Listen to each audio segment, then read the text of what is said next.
recognize the name Matt Foley? When I say that name, who comes to mind? Are you scratching your head trying to figure out who in the world that I'm talking about? Well, if you're an avid SNL fan, you will remember the fact that in 1993, there was a sketch that was rolled out featuring this man, Matt Foley. Matt Foley was played by Chris Farley. And the title of this particular sketch is The Van Down by the River. And it's a funny sketch, so if you have time, watch it. But Matt Foley was a motivational speaker who was living in the van down by the river. His life had not gone so well. So in his motivational way, how he would motivate people is that if you continue to live your life the way that you're living, you're going to end up in the van down by the river. Hi, it's Melody Westbrook, and I'm here back at the walk, and we're going to start part 3 of the series of Elijah. And we're going to talk about Elijah living in, we'll say, a van down by the river. So within the context of the story, we've already rolled out a few pieces of this. So if you haven't had time to watch part 1 and part 2, I encourage you to do that to get the context of what this particular story is about. So if you remember in this story, Elijah, the prophet, was asked of God to go to King Ahab, who was the most evil king, and to tell King Ahab that from this point on, until God says so, there will be no more rain and no more dew.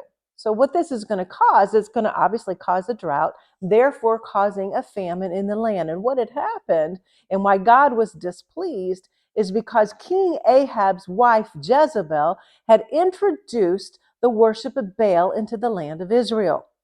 So God was trying to get the attention of the Israelite people. So he used Elijah to be that prophet to speak to King Ahab.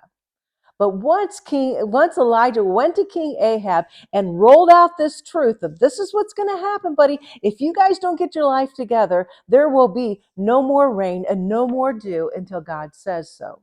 So once that happened, God said something to Elijah. So I'm going to read to you from 1 Kings chapter 17, verse 2.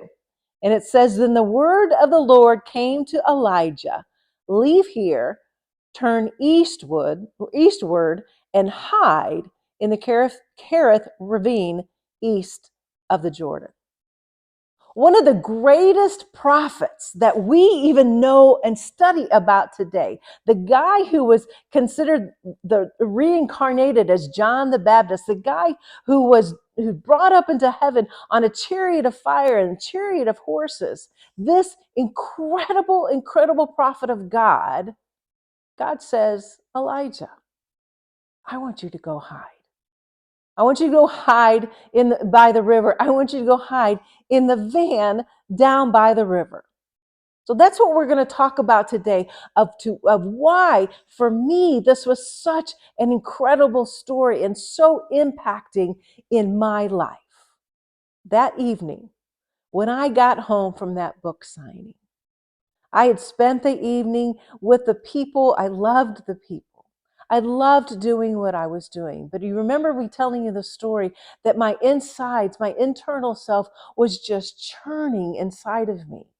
When I walked through that door that evening, my family was here and they gave me just a boatload of accolades, and just their support and their encouragement was phenomenal. But I remember it hitting me just kind of empty. I felt lost. I wanted to hide. So throughout this time, I was reading this story of Elijah, and I came across this verse where God told Elijah to hide. Now, one of my favorite things to do in life, and I've already told you that, is that I like to hide. I like to escape things. So in this particular moment in my life, I did. I wanted to hide. I wanted to escape. This sounded really good to me, because the weight of marketing this book and all the hoopla in this had worn me out. But I realized in the context of God asking me to hide through the story of Elijah, It took on a different meaning than what I was seeking for. I just wanted to escape this world. I just wanted to escape the marketing of this book. I wanted to escape the marketing of me because I don't like to do that. But God used this story of Elijah to help me to understand what I needed to do when I hid. And what God is doing for Elijah, because again of the context of the story, is God is protecting Elijah from Queen Jezebel. God is basically putting him in a protective place, in a van down by the river. God, remember we talked about in the last part 2, God was protecting his own voice. So God placed him in the van down by the river. So again, I look at this for my own life. And I knew what God was asking me to do. And a lot of fears welled up inside of me because all the panic came in. God, if I don't continue posting on the walk, if I don't continue the pushing of this book, if I don't continue the marketing of this book, I'm going to lose the algorithms. We all know that that's what happens. I'm going to lose anything that I have gained, any momentum that I have gained in this. But I know hiding down by the river was exactly what I needed to do. Because through all of this chaos, I had lost this connection with God, the connection with God that I had when I wrote the book. The times when God and I would just sit together and we would cry together at the stories of creation, the story of the fall of man in God's heart and how it broke. And I remember just crying over this. The story of Adam and Eve, the story of when God was sad that he had created mankind. And I had lost that connection with God because the chaos going on in my world. So what I want to pull out to you, what I want to parallel for you today in this is that sometimes God asks us to hide. And sometimes that's a metaphorical thing. That's not where actually going to play hide and seek in the woods, and you're not going to go down in a van by the river. But metaphorically, sometimes God says, I want you to pull away from life. And when you pull away from life, I want you to see me. I want you to hear me. I want you to seek me in your life. I want you to reconnect with me. And I believe that that's what God was doing in my life. And there are times when I finally decided I've got to set this stuff aside for a while. That I would begin to panic and my mind would go back to, oh, but I needed to be doing this and I need to be doing that. And God would remind me of this man, Elijah, that was sitting by the river, that was hiding.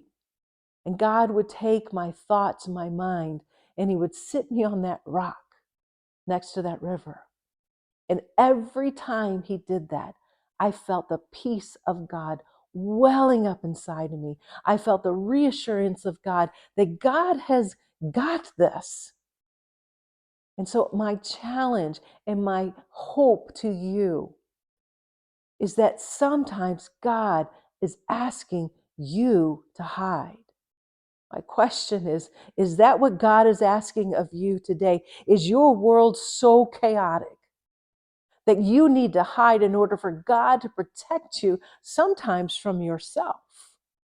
Do you need to pull away and to spend time with God? And I know a lot of times our responses and my response, but I got to do this and I got to do that and I got to get this done and I got to get that done. But I knew in my life that if I didn't take God's challenge in my life at that point, that if I didn't hide by the river, I was going to continue to lose connection with him. So I'm going to ask you that question. Is the chaos in your world, is the busyness in your world, is your spinning out of control in your world worth it enough that you lose connection with God? My challenge is if this is what you need to do in life, that you do this. You carve out that time. You carve out that moment when you hide by the river. Next week, we're going to talk about some things that Elijah possibly did when he hid by the river, things that we need to do when God asks us to pull away, to pause, to escape from the chaos in our world. So join me next week as we will continue on part 4 of this story of Elijah. And I'm going to pray for you this week. I'm going to pray for you today that if God is asking you to hide, that you don't run from him. You listen to his voice and you do what he wants you to do in order for you to seek him, to find him, to reconnect. Have a great week. I'll see you next time.